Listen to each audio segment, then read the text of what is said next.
Howdy. Welcome to another DOS game, not to be confused with some sort of movie about hocusing and pocusing. You could say that has to do with magic, but wizardry is just a backdrop. It means nothing. I like this fade in. It's pretty good. I first played this game. I was in fourth grade, actually. Thought it was pretty cool because I'm just like, oh, dude, you got like the DOS shell still without having the Windows 95 or something. Or what was before Windows 95? It was. Well, anyway, I have experience with this game, and this game isn't even that bad. The difficulty selection means tiddly squat. All it determines is how much damage sponging the enemies are going to do, so we'll just go with normal and leave it at that. It's 4 episodes with 9 levels each, making a total of 36 levels. So that's what we're going to be doing. Goal is to get all the crystals. My goal is to get 100% treasures in each level, so I can get the most out of these levels. Especially with some of these hidden areas, which is just more like hidden in that, the difficulty is just pay attention. Like, this is a very relaxing game. Yeah, it really is. If you want even more relaxing, just put it on easy. Like, you just shoot the thing twice and be done with it. Something I should mention during the entire of this playthrough is I couldn't find out what was going on exactly. I just know that a large number of key combinations or like actions can cause 3 cheats to happen. And I was not able to work around it. There are too many possible combinations. I checked like a speedrunner's notes on it, and that didn't even cover all the possible combinations. And there was like at least a few dozen. What these cheats do, though, is, one cheat gives you both keys. Okay, so in order to account for that, I just keep track of which keys I have in my head, which is not that hard because there's not usually that many. There's usually not more than 2 keys per level, so it's not an issue. Sometimes it gives you what they call the equivalent of a potion that gives you laser, which are not lasers, they're fireballs. And all I do is I just fire them at the wall so they don't amount to nothing. Because they just, like, kill everything in one line. And then the rapid fire thing, which, fortunately for me, activated times in which it really didn't actually matter. Because there was no enemies while that was happening while I was just walking backwards and stuff. But yeah, I did not know how to work around them. At least we got some fresh goodness. Anyway, this is like, I guess you could call this a platformer puzzle game. Like, I don't want to say puzzle game, but, there's a little thought into it. It's not really all that encompassing. I do like how when you go up a ledge, you don't have to jump. You just walk right up it. That's pretty good. I like that. Automatic stair stuff. Yeah, dude. Eat my shit, Castlevania. No, it's not like that. Yahoo! You can expect a lot of that. In order to get most of the treasures, usually what I have to look out for is the most common way this game likes to hide treasure, is that you're looking for walls to shoot.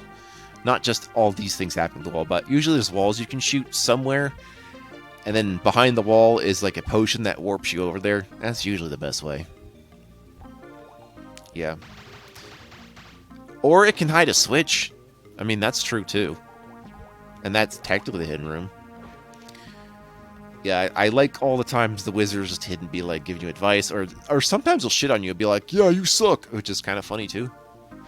Which carries over from the kind of humor that Moonlight Software previously had for Clyde's Adventure.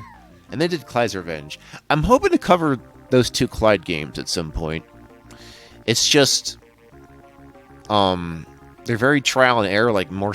They're very trial and error, so it's just kind of like I have to get like 1 successful recording out, or I just have to like figure out I can look at a level map and just plan that way.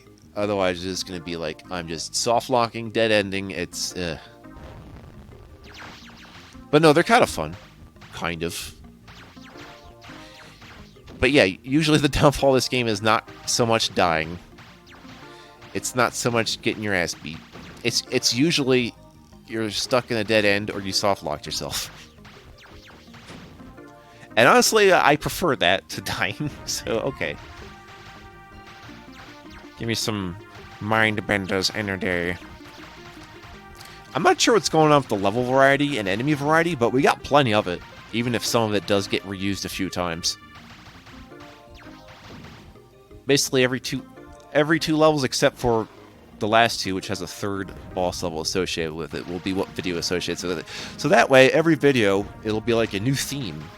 Right now the theme is mushrooms? I don't know. It's a very World 1-like theme, so I think it's perfect. As for what we're fighting, like with gators, yeah, usually there's like 4 types of enemies you fight. 1, you got this normal ass dude. 2, you got this dude that shoots things. 3, you got this one that's running like crazy. And then you usually have a flying dude. Those are usually your 4 types. At most. Much of the time it may seem like just 3. But no, I think it's a solid 4 at most. Dun dun dun dun dun dun dun dun. I was just looking up a video about Clyde's adventure and found out that the developer of, or basically the main guy behind Moonlight Software, it's like a one-man show practically. Guy decided he wasn't going to make video games anymore. He became a paramedic, and he has like a family. Like, that's sweet.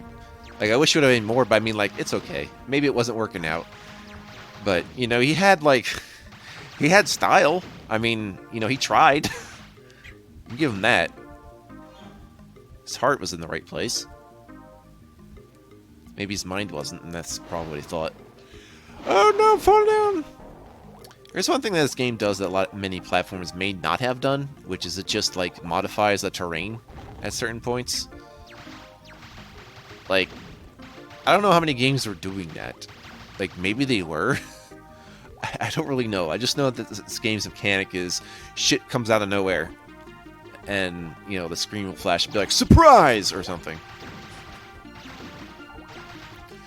Yes, look at the many goblets. Points pretty much mean nothing. Another thing you do, besides getting all treasures, is, there's a par time to beat.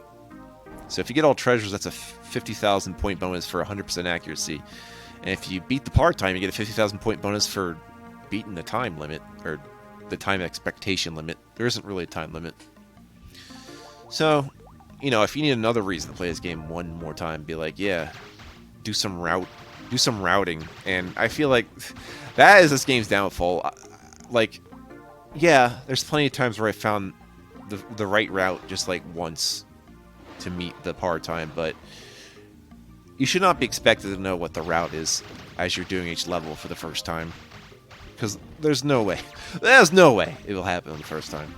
This isn't my first time, so that's why it seems like I just got it figured out. But no, it's just certain things, certain level design expectations kind of get imprinted into my instinct as to what I think people are going to do. And I think I got this guy figured out. You know, it's kind of like when I'm playing Doom, and it's like, oh, I'm about to pick up a key, I bet there's a trap. Like, every single time. Even when there isn't, I'm still like, yeah, I'm ready. So here it's like, oh, there's always like a warp potion hidden behind the wall. There's always, oh, here comes more enemies right near like a power-up potion that surround me. I'm like, yeah, we're doing this again. And he likes to, the level designer seems to like to invoke repetition. Like, almost as if it's like the gaming version of iambic pentameter. Just like, okay, have verses of jump and shoot these guys at this one spot, then do it like 4 more times. It happens a lot. I guess that could mean this is not exactly this is not a masterpiece. This is a passable game for the average person. This is a good game though. Like, it's not hard. Okay.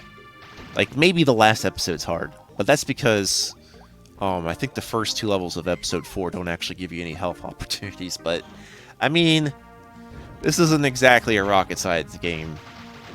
The worst thing that happens is you just do it again, and it's really, I don't know. I want to try to sing these games praises, but it's just more like, you know, this is like a junk food of DOS games. You know, it's okay. It gets you through the day, but ultimately there's only so much going for it that you might not actually need it.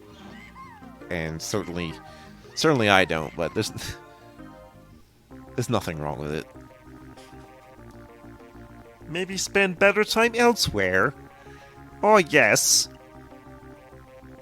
Got those mushrooms. Alright, next time... whatever that is. Whoa! This is actually my favorite track in the game, so... it's pretty something. I like the backgrounds. Like, even when they reuse some of the themes or something, the background is always different for each theme. Every single time. And I wish I could rip these images, because they're pretty good. I like them. See you next time. So Rose in the stained glass window.